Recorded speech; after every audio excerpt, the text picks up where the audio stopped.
내가 만일 내 입으로 예수를 주로 시인하며 또 하나님께서 그를 죽은 자 가운데서 살리신 것을 내 마음에 믿으면 구원을 받으리라. 사람이 마음으로 믿어 의에 이르고 입으로 시인하여 구원에 이르느니라. 아멘. 오늘 우리가 함께 본 이 두 짧은 두 구절의 말씀은 기독교 신앙의 핵심입니다. 즉 다시 말하면 우리가 어떻게 구원을 받는가에 대한 말씀입니다. 아주 가장 명확하면서도 가장 중요한 원리를 담고 있는 말씀이 이 두 구절입니다. 자, 여기 보면 9절에는 보니까 입으로 시인하고 마음으로 믿으라 이렇게 말하고 있어요. 그렇죠? 10절은 또 뭐라고 되어 있어요? 마음으로 믿고 입으로 고백하라, 시인하라 이렇게 되어 있어요. 순서가 어떻게 되어 있어요? 바뀌어 있어요. 왜 이렇게 순서를 바꿀까요? 순서 바꿔도 되나? 바라보는 관점의 차이예요. 우리는 오늘 9절에 맞춰서 순서를 볼 거지만 원래는 10절에 되어 있는 말씀이 우리의 어떤 실제적인 어떤 논리적으로 발생한 구원의 발생의 순서로 맞기도 해요. 왜 9절에서는 입으로 먼저 시인하라고 그랬고 왜 10절에서는 마음으로 먼저 믿으라고 했을까?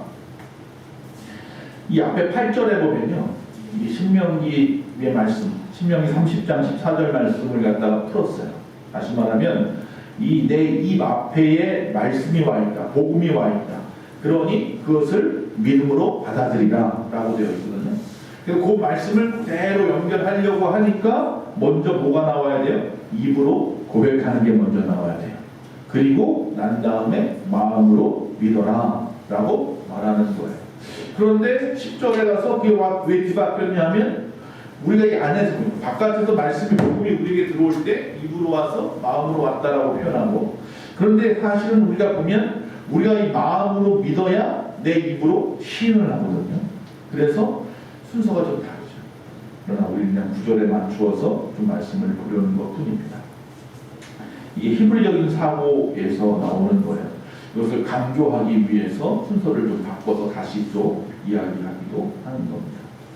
자, 먼저 볼 것은 9절 말씀대로 본다고 했으니까 입으로 예수를 주로 시인하며 고백하는 것이 구원이다 라고 말하고 있습니다. 뭐라고요? 입으로 예수를 주라고 시인하라. 자, 우리가 입으로 예수님을 갖다가 하나님의 아들이십니다, 예수님은 주님이십니다 라고 고백하라는 것인데, 왜 이게 중요한 말씀이냐 하는 것은 이 주님을 고백한다라고 하는 것이기 때문입니다. 즉 고백이라고 하는 거예요. 다시 말해서 그냥 떠들어대는 게 아니에요. 그냥 아는 것을 짓거리는 게 아니에요. 즉 우리가 입술을 갖다 열어서 소리를 내어서 말하는 것만을 단순하게 이야기하는 게 아니에요. 예수님은 하나님의 아들입니다, 예수님은 역사적인 인물입니다 라고 말하는 것으로 구원받는 게 아니고, 그렇다고 내가 지적으로 알아서 내가 이렇게 배웠어, 그래서 나는 이 배운 것을 알아, 그러니까 내가 이 아는 것을 전해줄게 라고 말하면서 예수님은 하나님의 아들이십니다 라고 말하는 것이 아니에요. 둘 다 아니에요. 여기서 우리가 좀 알아야 돼. 단순한 지식이나 입으로 짓거리는 것만 가지고 떠들어대는 것만 가지고 우리가 구원받는 게 아니에요. 야고보서 2장 19절 말씀, 굉장히 충격적인 말씀이 있습니다. 여기 보니까 이렇게 되어 있습니다. 내가 하나님은 한 분이신 줄 믿느냐? 잘하는도다. 귀신들도 믿고 떠느니라 그랬어요. 귀신들도 믿어요. 귀신들도 예수님이 하나님의 아들이신 것과 하나님이 만왕의 왕이신 것을 안다 모른다? 알아요. 왜? 그들도 영적인 존재이기 때문에, 영물이기 때문에 그들도 하나님의 살아계심을 알고 또한 그분의 아들이 예수님인 것을 알아요. 그래서 예수님을 만났을 때에 신약에서 예수님이 귀신들인 자 앞에 나갔을 때 귀신들이 예수님 앞으로 뭐예요? 떠나요. 그리고 그분이 누군지 고백해요. 그러면 그 사람들 그 귀신들도 구원받아야겠네요. 입으로 떠들었잖아요. 하나님의 아들이시군요. 떠들었단 말이죠. 그런데 성경에 보면 귀신이 구원받았다는 이야기는 없어요. 아니 입으로 시인을 했는데 왜 그들은 구원받지 못했을까요? 그들은 아는 것에 멈췄어요. 하나님의 아들인 것을 알지만 그분을 마음으로 믿지 못한 거죠. 즉 다시 말하면 예수님이 누구신지 알지만 예수님을 사랑하지 않아요. 예수님이 어떤 분인지 알지만 그의 말씀에 순종하지 않아요. 그러면 입으로 말하는 것은 그냥 말하는 것뿐이에요. 알고 있는 것 그 이상 이하도 아닌 거예요. 그것 가지고 구원 못 받는 거예요. 예수님을 여기서 분명히 말합니다. 주로 고백하라 그랬어요. 여기서 주로 고백하는 것은 예수님이 나의 주인이십니다. 마스터. 주님이 나의 통치자이십니다. 룰러. 주님이 나의 왕이십니다. 킹 오브 킹이에요. 그렇게 고백을 해야 되는 거예요. 나와 상관이 있어야 되는 거예요. 그냥 아는 걸 떠들어대는 것으로 구원받는 게 아니라 그분이 나와 상관이 있어야 돼요. 그것을 갖다 이야기하는 거예요. 솔직하게 고백하는 거예요. 그분과 나의 상관되어 있어요. 그래서 초대교회에 보면 그 당시에 주라고 하는 말, 주님이라고 하는 말은 누구에게만 쓸 수 있냐면 황제에게만 쓸 수 있었어요. 그 로마의 황제에게만 주님이라는 말을 쓸 수 있었어요. 퀴리오스라고 하는 단어죠. 그런데 예수 믿는 사람들은 누가 주님이라고 해요? 예수님이 주님이라고 하는 거예요. 즉 우리의 통치자가 로마의 황제입니다 라는 걸 고백해야만 살 수 있는데, 그런데 예수 믿는 사람들은 뭐라고 말해요? 로마의 황제가 나의 주인 주님이 아니고 나의 주인이고 나의 주님은 누구라고 고백을 하는 거예요? 예수님입니다. 목숨 거는 거예요. 목숨 거는 거. 여러분이 나가서 예수님을 갖다가 고백하고 떠들어내는 것, 이 모든 것들이 목숨을 걸고 해야 되는 거예요. 정말로 내가 그분의 소유입니다 라는 것을 이야기하는 거예요. 그래서 나의 생명도 그분의 것이고 내 삶의 소유권도 그분에게 있습니다 를 고백할 때 예수님이 나의 주라고 고백하는 거예요. 그 사람들에게는 이것은 목숨을 건 행동이에요. 이 말이 누가 잘못 들으면 이 말이 도로록 해가지고 로마 병사 군사들한테 이야기가 더 고자질이 되었으면 나는 그 즉각 잡혀가서 죽는 거예요. 황제가 주인인데, 황제만이 왕이신데, 그분만이 주님이신데, 아니 예수가 주님이라고 이런 놈하고 잡아가 죽는 거예요. 그래도 우리가 목숨 걸고 입을 열어서 뭐라고 말해야 된다는 거예요? 우리 예수님이 나의 주님이십니다. 그 이야기하는 거예요. 내 입으로 고백하라는 이야기가. 오늘날 이 말씀을 좀 우리에게 좀 적용을 한다면, 우리가 이 예수님을 갖다 주님으로 고백한다라는 것은 내 인생에 있어서 운전대를 예수님에게 넘겨드리는 것과 같은 거예요. 이게 무슨 말이냐면, 많은 사람들이 예수님에게 운전대를 넘겨드리지 않고 예수님을 어디다 태우느냐면 조수석에 태워요. 그리고 자기가 마음대로 운전을 하다가, 아 예수님 내가 운전하다가 졸거나 운전하다가 문제가 생기면 그때만 좀 나를 좀 건드리시고 또 그것을 막아주세요. 그렇게 예수님을 믿어. 예수님이 내 안에 주인이 아니고 조수석에 앉아서 나를 그때그때 도와주는 요술램프의 진이야. 그러면 안 되는 거예요. 내 모든 것을 그에게 넘겨줘야 돼요. 권력을 이양해야 돼요. 주권이 교체돼야 돼요.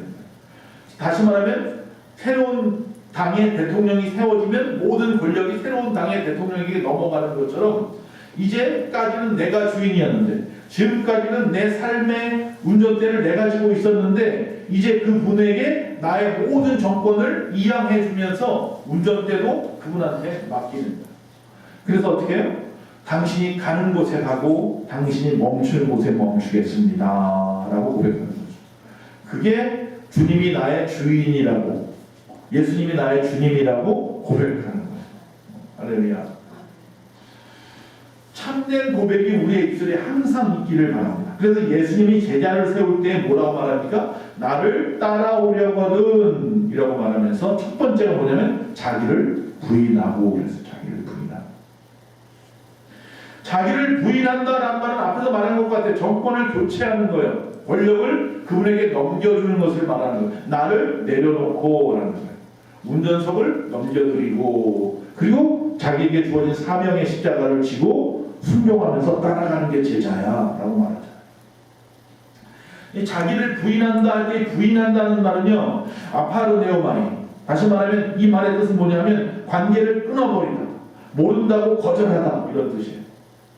그러니까 나를 갖다가 모른다고 거절하는 거야. 지금까지는 내가 자꾸 드러나잖아. 내 성정이 드러나. 내 안에는 화가 드러나고 내 안에는 욕심이 드러나고 내 안에는 자꾸 드러나는데 이제부터 그 모든 것을 다 끊어버린다. 자기 부인. 이제는 내 뜻이 아니라 누구의 뜻? 하나님의 뜻만 드러난다라는 게 자기 부인이에요. 그러니까 내가 내 입술로 나의 주님은 예수 그리스도이십니다. 예수 그리스도가 나의 주인이십니다. 주님입니다. 라고 고백하는 것은 이제부터 나는 내가 내 주인이 아닙니다. 내 뜻대로 살지 않겠습니다. 모든 나의 권력을 다 그분에게 넘겨주었습니다. 라고 고백하는 것. 그게 뭐다? 자기 부인이에요. 즉 다시 말하면 이제는 더 이상 나의 의로움을 갖다 내세우지 않겠습니다. 오직 하나님이 의로우십니다. 나는 부족합니다. 오직 그분만이 완전하십니다. 그래서 내가 그분에게 모든 것을 맡기기로 했습니다. 나의 모든 인생을 그분에게 맡기기로 했습니다. 이게 자기 부인이에요. 사도 바울이 자기 부인을 굉장히 잘하죠. 그가 항상 하는 말이 뭔지 아십니까? 나는 날마다 죽노라.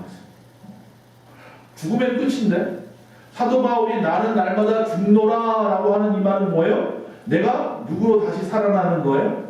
주님으로 날마다 살아나리라. 하루를 시작할 때마다 이 새벽에 기도하시잖아요. 하나님 오늘도 내가 죽기 원합니다. 그리고 누가 살아나야 돼요? 예수님만 살아나요. 자기를 비우라고 하니까 나에 있는 것은 다 내 욕심이 뭐니 다 비워. 우리가 지금 새벽 예배 때 지난 어제 오늘 계속 새벽 예배 하면서 사마리아 성에 있는 한 여인에 대한 얘기를 했어요. 사마리아 성, 즉 다시 말하면 유대인들이 굉장히 싫어하는 땅, 이방의 땅처럼 여기는 그런 땅, 그 땅을 예수님이 일부러 지나가시면서 우물가에서 사마리아 성에 있는 여인이 12시 대낮에 물길로 오는 것을 보고 그에게 물 좀 달라 하죠. 당신은 유대인인데 나한테 물을 달라는 이유가 뭡니까? 그러면서 이야기를 하죠. 내가 주는 물을 마시면 영원히 영생하는 생수의 물이 나에게 흘러나와서 너희가 영원히 목마르지 않겠다라고 말하죠. 그리고 난 다음에 그에게 말하기를 너의 남편이 누구냐고 물어보는 거예요. 내 남편을 데려라. 나 남편 없어요. 네 말이 옳도다. 너에게 남편이 5이 있었고 지금도 네 남편이라고 있지만 그도 역시 네 남편이 아니구나.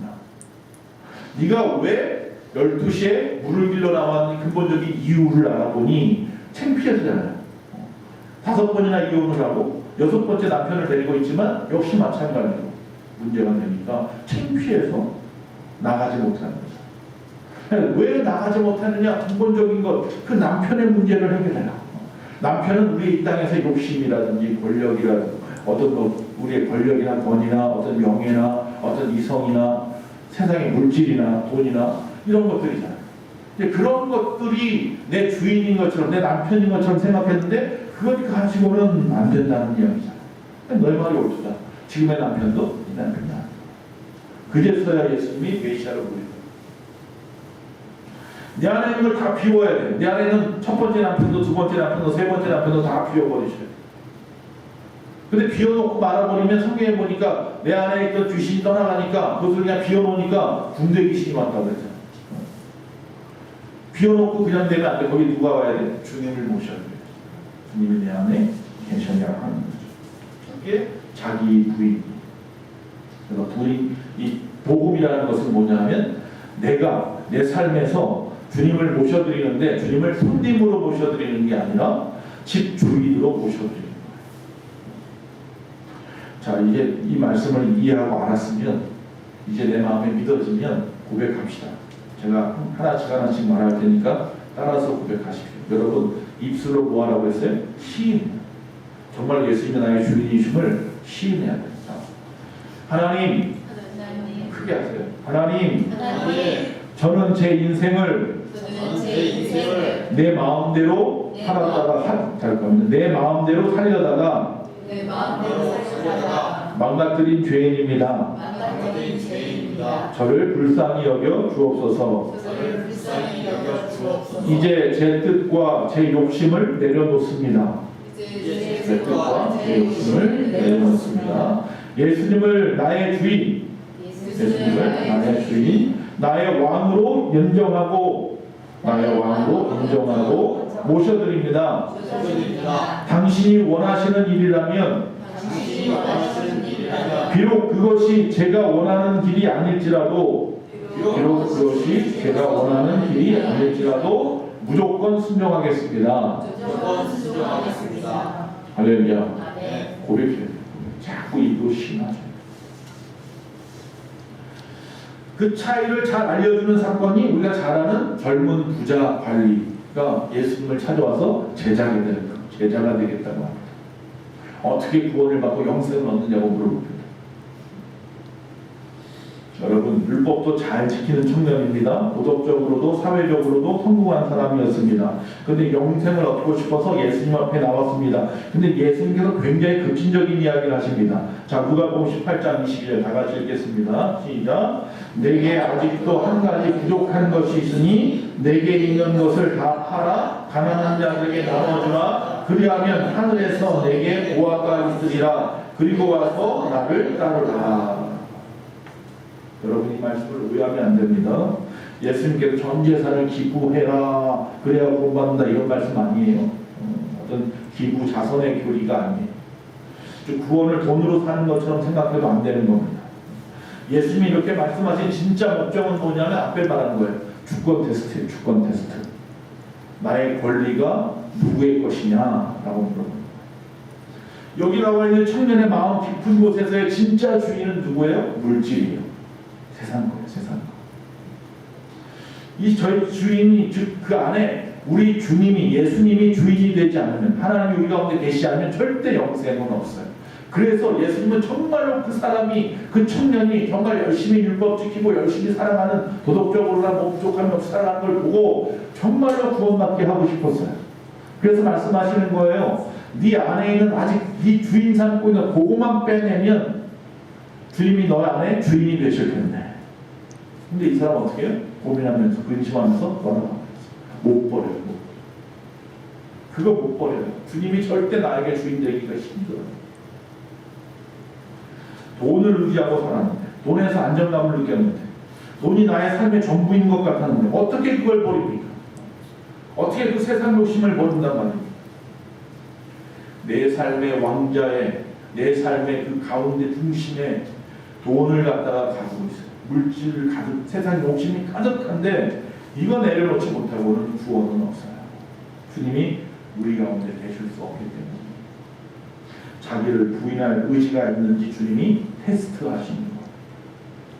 안타깝게도 이 청년은 그 주님의 그 테스트에서 떨어졌어요. 실패. 입으로 영생을 갖다 구하긴 했어요. 어떻게 하면 영생을 얻을 수 있으니까 입으로 구하기는 했어요. 그러나 삶으로 예수님을 주인으로 모실 수 없었어요. 그래서 구원받지 못하는 거예요. 두 번째 뭐라고 말해요? 하나님이 예수님을 죽은 자 가운데서 살리셨음을 마음으로 믿어라 라고 말씀하고 있어요. 구원을 위해서 또 필수한 조건이 하나 더 있는데 그게 뭐냐면 예수님의 부활을 마음으로 믿는 거예요. 예수님이 나의 주인이십니다를 입으로 고백하는 것과 또 그 예수님이 죽었다가 살아나셨음을 내 마음으로 믿는 거예요. 누구 때문에? 나 때문에.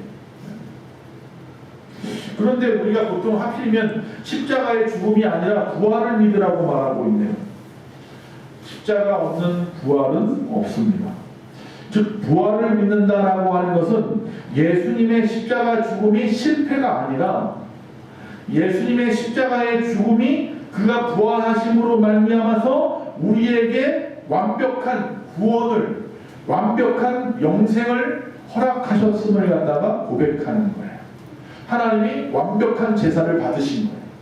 제물을 갖다가 죽여서 우리의 죄를 다 짊어지게 하고, 제물을 갖다가 제단 위에서 죽여서 불사라서 각을 떠서 불사를 하나님께 올려드리는 것만 가지고 되는 게 아니라, 그래서 그가 죽음으로 말미암아 내 죄가 그에게 다 전가되어서, 전이 되어서 내가 내 안에 있는 모든 죄가 허물이 다 씻어져서 살아나야 되는 것입니다. 그러니까 부활은 중요합니다. 예를 들어서 어떤 사람이 큰 빚을 졌어요. 그리고 감옥에 갇혀 있어요. 근데 그의 친구가 와서 이야기하는데 내가 네 빚을 갖다 다 갚아줄게. 조금만 기다려.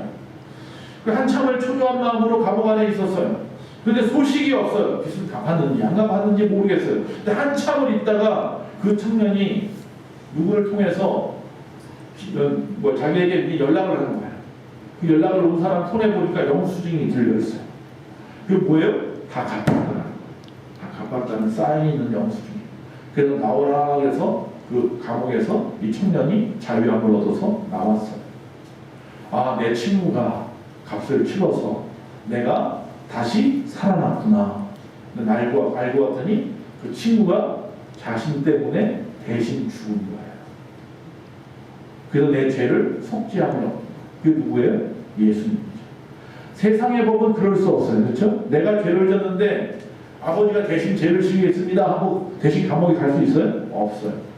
근데 하나님의 방법이, 하나님의 법, 의로운 하나님의 법, 새 생명의 법은 예수님이 우리의 모든 죄를 대신 짊어지고 구약에 있는 제물처럼 그렇게 어린 양이 되어 속죄물이 되어서 죽으심으로 우리가 뭐한 거예요? 살아나는 거예요. 그 증거는 예수님이 살아나심으로 우리도 살아나는 거예요. 그 부활은 하나님께서 그 죄값을 남김없이 다 지불하였다라고 찍어주는 영수증, 확인 도장과 같은 거예요. 만약에 예수님이 죽음으로 끝나버리셨다면 그런 위대한 그냥 성인 정도는 될 수 있어요. 희생을 당했으니까. 위대한 인물 정도는 될 수 있어요. 그러나 그가 구원자가 될 수는 없어요. 그가 살아나지도 못했으면서 우리가 살아났다고 하는 확증을 어떻게 얻을 수가 있겠어요. 그래서 예수님의 부활은 우리의 구원의 첫 열매가 되어주셨다. 증거가 되어주셨다. 성경은 그렇게 말씀하고 있는 거예요. 우리가 죄의 싹은 사망이라고 했어요. 즉 그런데도 불구하고 우리는 여전히 참한 가운데 있다라고 말한다면 아직 우리가 죄의 문제가 해결이 안 됐다는 이야기예요. 그 이야기는 예수님의 죽으심과 예수님의 부활이 나에게 믿어지지 않아서 나와 상관이 없다라는 거예요. 저와 여러분이 구원의 확신, 할렐루야, 천국의 소망을 가지고 살아가는 것은 예수님이 나 때문에 십자가에 죽으셨고 그로 말미암아 우리의 죄가 속죄함을 얻었다라는 거예요. 그리고 그가 부활하심으로 이제 나도 그처럼 예수님처럼 저 천국에서 다시 살리라라고 하는 확증을 얻는 거예요. 그걸 어떻게 한다고요? 마음으로 믿는 거예요. 그래서 예수님의 살아나심을 내 마음으로 믿는 거예요. 그게 구원이에요. 예수님께서 우리를 위해서 십자가에 죽으셨다는 것에 대해서 우리 하나님께서 우주에 선포하시는 거예요. 보라, 내 아들 예수가 드린 대속의 제사가, 그가 피 흘려 죽으신 그 제사가, 그의 삶은 죄가 없어졌고 그 제사가 완벽했으니 이제는 너희들의 모든 죄가 다 없어졌고 또한 그가 죽음으로 말미암아 너희들의 모든 죄를 씻기에 충분하고 그러나 그가 다시 살아남으로 말미암아 제사가 완성되어 너희들도 영원히 살게 되었다라고 말씀합니다. 부활을 믿는다, 이건 그냥 기적을 믿는 것이 아니라 부활을 믿는다라는 것은 온 우주를 다스리시는 참된 왕으로 예수님을 믿는다라는 것이고 나의 죄가 그 십자가에서 완벽하게 처리되었다라고 하는 것을 믿는 것이고 하나님이 이제 내가 다시 살 것을 보증하셨다라는 것을 믿는 것입니다. 그게 부활의 증거예요. 이것은 마음으로 믿는 거예요. 마음. 우리가 높은 곳에서 떨어질 때 만약에 사람들이 그래요. 저 밑에 그물을 쳐놨잖아. 그물을 쳐놨으니까 뛰어내려.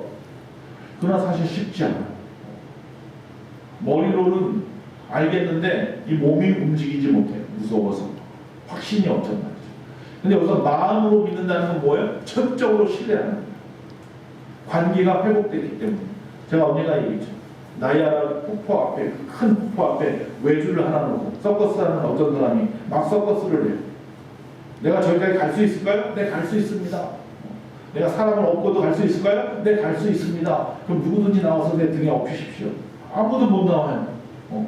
아니, 갈 수 있다면서요. 머리로는 알겠어. 그런데 함부로 내가 몸을 던져서 나올 수가 없어. 근데 어떤 꼬마 아이가 튀어나왔어요. 그리고 그 등에 업혀. 그리고 그 위를 걸어가는 거야. 알고 봤더니 그 꼬마는 누구예요? 그의 아들이에요. 아들은 아버지를 믿는 거예요. 그게 믿음이에요. 마음으로 믿는 거예요. 그래서 나를 전폭적으로 그에게 던져놓을 수 있어요. 구원받은 자의 삶이 그런 거예요. 여기는 여러분들이 하나님의 자녀 맞습니까? 하나님을 아버지라고 부르는 거 맞습니까? 그렇다면 그분을 전적으로 신뢰하셔야 합니다. 그분이 살아나셨습니다. 나 때문에 죽으시고 살아나셨음을 마음으로 믿는 거예요. 그리고 나의 입술로 고백하는 자에게 뭐가 있다? 구원이 있다. 할렐루야. 구원의 확실한 일을 오늘 말씀이 우리에게 보여주고 있습니다. 나의 예수님을 내가 필요할 때만 나의 필요를 채워주는 요솔레프의 진리가 아니라 내 삶의 모든 권리를 그에게 양도한 나의 주인이 되셔서 그분이 살아나신 것처럼 나도 살아나리라. 이것을 믿는 것이보다 구원. 오늘 구원을 이룬 저와 여러분, 이 소식을, 이 기쁜 소식을 그 수가성 여인처럼, 사마리아성 여인처럼 나가서 전하셔야 됩니다. 내가 오늘 메시아를 만난다. 나를 구원하신 메시아, 나의 주인 되신 그분을 내가 모셔드렸다. 그리고 나는 영생을 얻었다. 저 천국을 소망하게 되었다. 할렐루야. 그 믿음이 여러분을 달립니다. 오늘도 그 믿음으로 사는 저와 여러분 되시기를 간절히 바랍니다.